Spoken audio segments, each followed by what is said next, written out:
A nursing program at Illinois Wesleyan University is off probation after students' test scores improve. Now that we've done some intense work with our students, we're expecting bigger and better things. You'll hear from the program's new leader just ahead on WGLT's news magazine, Sound Ideas.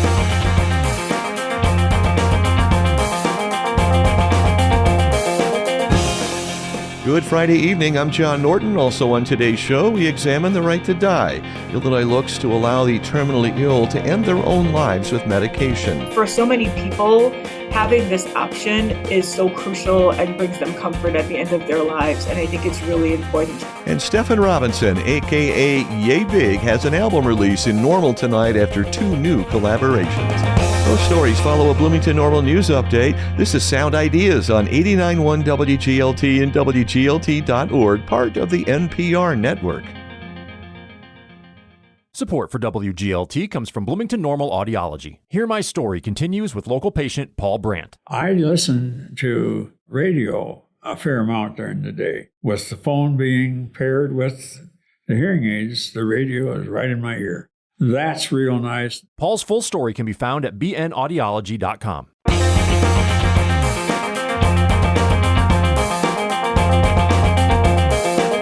From the campus of Illinois State University in Normal, this is WGLT's news magazine, Sound Ideas. Good Friday evening, I'm John Norton. Illinois Wesleyan University's nursing program has rebounded in a big way. A year ago, the state put the program on probation because the IWU graduate pass rate on the National Nursing Licensing Exam had dropped to 63%. In this interview with WGLT's Charlie Schlinker, new program head Amber Kuyat says this year's results are up 20 points to 83%. Kuyat says that's also a better trajectory than other programs that had low test scores. Even more exciting is that our 2023 grads who I've had the most impact on, if you will, because I've only been here a year. They're right at the state average of 85%. And I know that that's just the beginning. Now that we've done some intense work with our students, we're expecting bigger and better things. What work have you done? We have implemented a program that's across the curriculum, right? So we take it, the sophomores, juniors, and seniors, where throughout their career at Illinois Wesleyan, they take specialty exams, we do practice questions. We're also really focusing on what's called the clinical judgment model, which is what the NCLEX tests. We talk a lot about test-taking strategies and how you're going to make your decisions. What evidence do you have for your next choice in nursing? In K-12, the buzzword said with a certain amount of disdain is teaching to the test. How is what you're doing different from that? Well, we're really focused on how nurses make decisions. We know that the test measures how nurses make decisions, but most importantly, we want our graduates to make the right decision, right? So we're not saying you only want to practice this type of question. We want to talk about what evidence do you need to make your next decision. Is this question asking you for an assessment? Is this question asking you for an intervention? Or is this question asking you to evaluate something that's already happened, which is exactly what practice is like. So really, we're teaching to practice of the practice of nursing, but also we know that that's heavily judged or weighted on our NCLEX exams. So we can never decide, we never know if it's going to be about pneumonia or a woman in labor. We just know that it's based on those clinical decisions. Where does this put Illinois Wesleyan in terms of improvement compared to your peers in bachelor programs? Overall, we did see an upward trend in the pass rates nationally and statewide, but we know that of those programs that improved, we improved about 7 to 10% more than everyone else. And so we are riding that same wave of improvement, but we're really doing it at a little higher rate. Why the national rising arc? There's a couple of things. You know, we're emerging from the pandemic, of course, and everyone's tired of hearing that, but it really changed our social scene and our educational scene. We know that our students are much more anxious right now. We have a higher rate of depression, and now we're improving mental health on campus and such, so that we understand those issues and trends. That's one reason why. And then we also had a different test form this year. We had what's called the next generation test form, and that really focused focused on clinical judgment. We were all very nervous. We thought perhaps historically we have had a dip when we have a new test form, but this test we feel nationally and in our profession has done a better job at really getting to that clinical judgment. Not every program that had lowered test scores got into a danger zone where certification became something at risk. So what happened? Yeah, I think there's a number of issues. Again, Illinois Wesleyan is a high-touch program. We pride ourselves on being in person with our students. Our class sizes are small. Our physical classroom size is small. And so we have those kind of high-touch points. And if you think about moving to larger lecture halls, wearing masks, it not being able to meet with students in our offices, that has an impact. It's just not really our personality and our culture. And so while I wasn't at Illinois Wesleyan, I have to believe that switch to online and distance was just not in our core. You're heading towards average and have reached average for a late-breaking cohort. What are you going to continue to do to shift those numbers? Yeah, so what we've really done is in the classroom, again, talked more about clinical judgment, but also really framing this in an area of our student success. There's a lot weighing on these numbers, and we understand that, but we really don't want to pass that on to our students. And what I've tried to tell our students is this is your path forward. And with the program that we've implemented, each student gets a remediation plan after they've taken those benchmarks.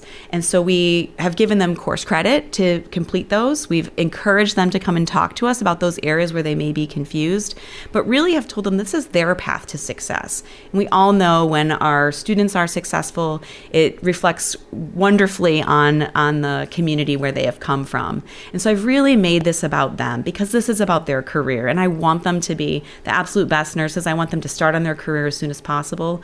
I've encouraged them all to take the test as soon as possible. We know that that's one of the highest ways to succeed on the NCLEX is to take it while all that knowledge is fresh.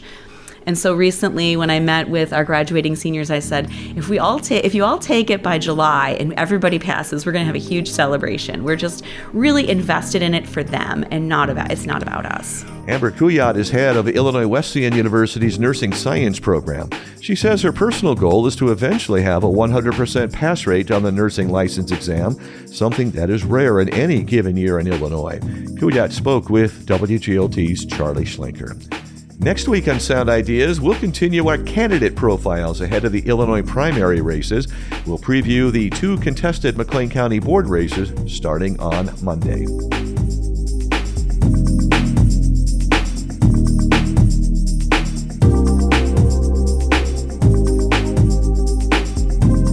The Consumer Price Index was up ever so slightly last month, but up is up, right?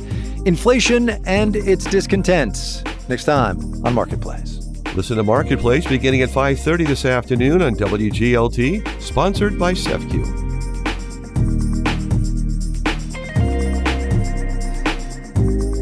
Ed Zwick has more than 40 years in Hollywood, and boy, does he have some stories. Like the time Julia Roberts dropped out of Shakespeare in Love just as they were about to film. Then one day, after a certain process, she was gone. She just split. Writer and director Ed Zwick on his memoir, Hits, Flops, and Other Illusions, Saturday on Weekend Edition from NPR News. Listen tomorrow between 7 and 10 a.m. on 89.1 WGLT. This is Sound Ideas, WGLT's news magazine. I'm John Norton. Illinois lawmakers want to allow terminally ill patients to end their lives on their own terms. A new proposal in the state Senate would let people with a prognosis of 6 months to live or less get a prescription for medication that they would administer themselves. It was introduced late last week. Kadeen Bennett from the ACLU of Illinois joined reporter Alex Degman from her office in downtown Chicago. She said they've been advocating for this since the late 1990s. I think we're at a point where people understand that this issue is a really important thing. The idea that somebody who is terminal, so they have a prognosis of 6 months or less to live, deserve the opportunity to have access to medication that would allow for them to end their life in a peaceful manner. How safe and effective are these medications that we're talking about here? So they are very safe, like most medications that you're allowed to take for end-of-life care in other states. So we don't know of any examples in other states where it's been harmful to a patient. It's effective in that it's a prescription that a doctor gives a patient who's terminal so that they're able, there's some guardrails in place. The patient has to be able to ingest the medication. And once they ingest, they transition into a peaceful sleep. And then they are able to end their suffering. Are there safeguards in place to ensure people aren't making a decision out of haste? Because, they just got the worst news of their life, right? How does this legislation ensure that they're able to sit back for a minute, take a beat, fully take stock of the situation, and not rush into any major decisions right away? Yeah, so similar to other states, the way that this would work is that you would have to have a diagnosis of being terminal, so 6 months or less to live. You'd have to be an adult, so somebody who's over 18 years of age. You would have to be able to have the mental capacity to make the decision for yourself. So you would go to a doctor, say, doctor, I am terminal. I would like to explore medical aid in dying. You would have to do an oral request. Then there is another guardrail of having a written request. And then no less than 5 days after your first oral request, you have to make another oral request. So at the second oral request, so that's oral, written, oral, then you are able to move forward in the process. Now, are all doctors going to be required to participate in this and write prescriptions if that's what their patients want?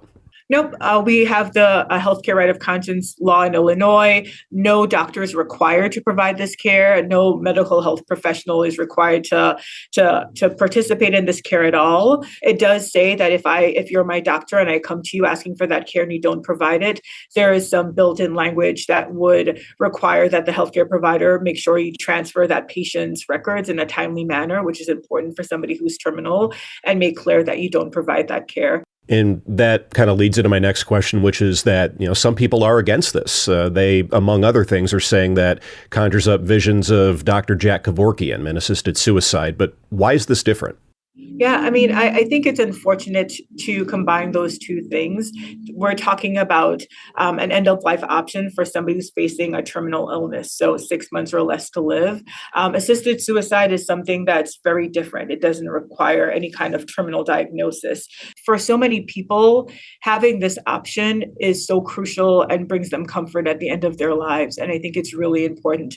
I understand that people are opposed to it, but this is a end-of-life option that nobody is forced to engage in if they don't want to. Either they don't have to take it if they don't want to. They don't have to provide this care if they don't want to. That was Kadeen Bennett from the ACLU of Illinois speaking with IPR's Alex Degman.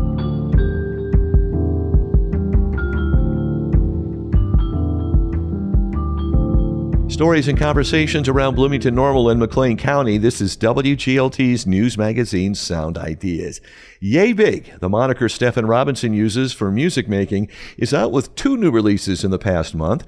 His album, Now Is Always, dropped in January under FPE Records. That's an acronym for Practically Everyone. It's nearly an hour of continuous music featuring Robinson and experimental percussionist John Mueller.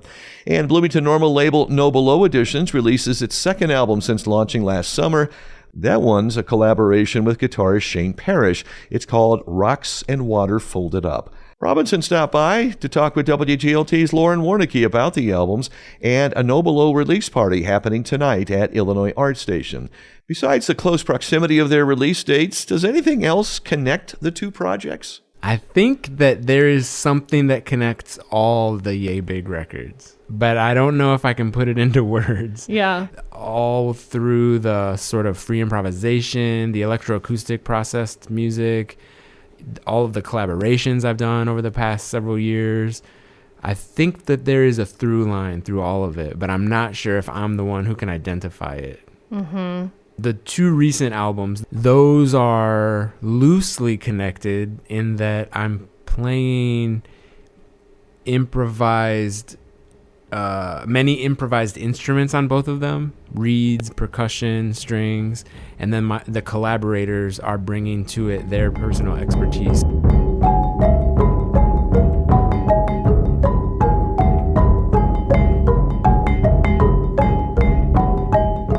I saw this performance of John Mueller at the museum, I think, when he was last here. Yeah, and that was 2 visits ago. Yes. Yeah, he's been here twice since then. Yes, Yeah. yes. And he just sits at the drums and plays a note. I guess it's a note. I don't know how drums work, but plays a drum just over and over and over.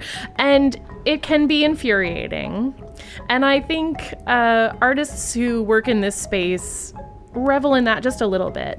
And also, once you move past that and you just accept that this is your situation as a listener, we're here, we're doing this, it becomes really freeing.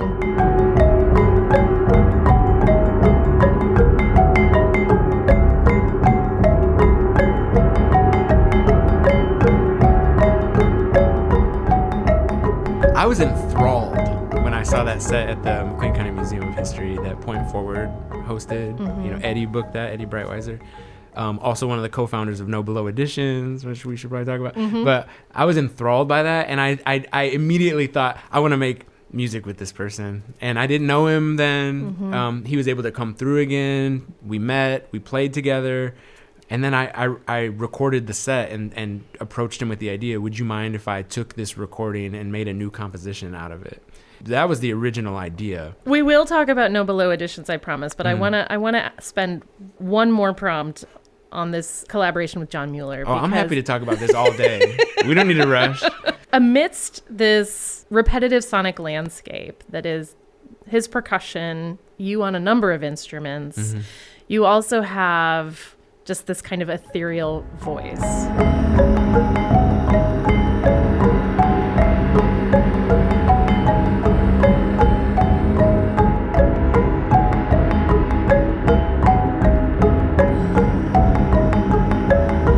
Which is you and your partner and your son, right? Have recorded their voices. Which adds just a little bit of humanity into the mix. So tell me about that choice to include that. Well, that was really special for me. I was working on the record. I was adding and subtracting things, and it just felt like it needed a voice on it. And I just asked Jamie and Avi, my partner and our son, would they be willing to sing on the album? And they both surprised me and said yes. And I didn't even have to work really hard to convince them. And they're like, well, what do you want us to do? You know, I just basically said, it's, just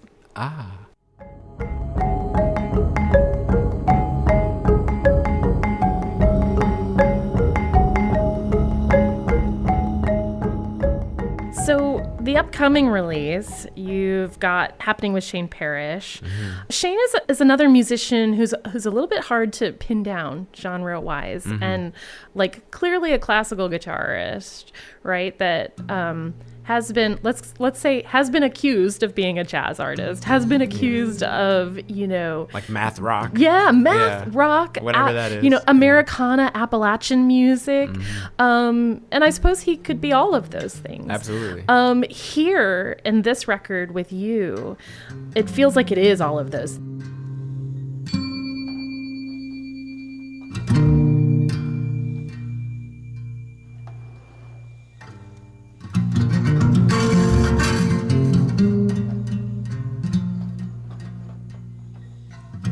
There are moments of a lot of sonic resonance and just these moments where you can relax and I feel like I know what these notes are. And then it goes a whole other place.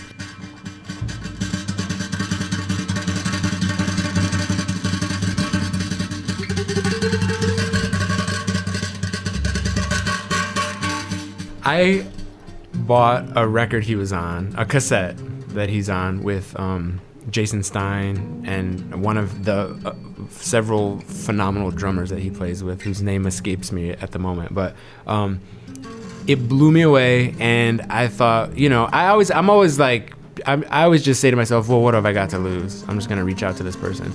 And so I just sent him a message, and we've never met in person, Shane Parrish and I. John Mueller and I have. We've hung out several times, but I sent him a message with the idea, and he was open to it. So I sent him some scratch tracks, some improvisations, kind of what I was thinking. And then he said, yeah, let's do it.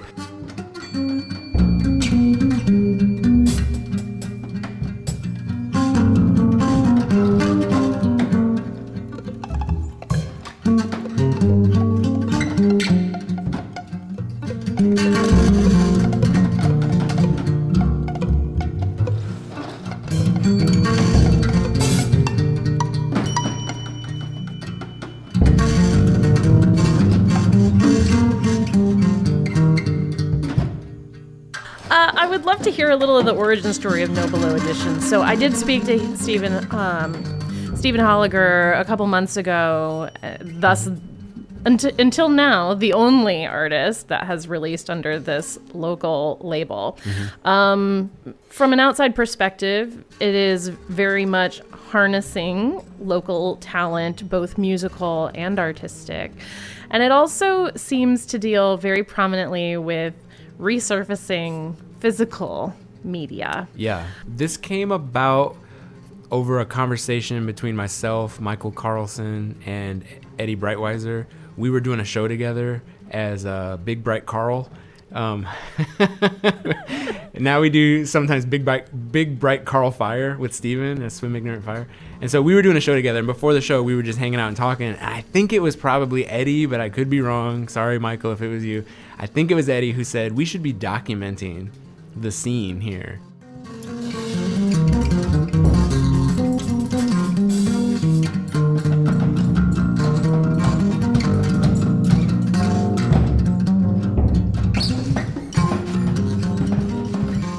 We just got together and we all talked about what would we like to do and why are we insane enough to try to do this. And none of us have any intentions of making money. That's not why we're doing it. We like the physical artwork. We want to produce things that are handcrafted, made by, lovingly made by the artists who are involved. Small runs of things like limited edition, and put out music that we love that isn't exclusively about the local scene, but the first 3 releases are all going to be local.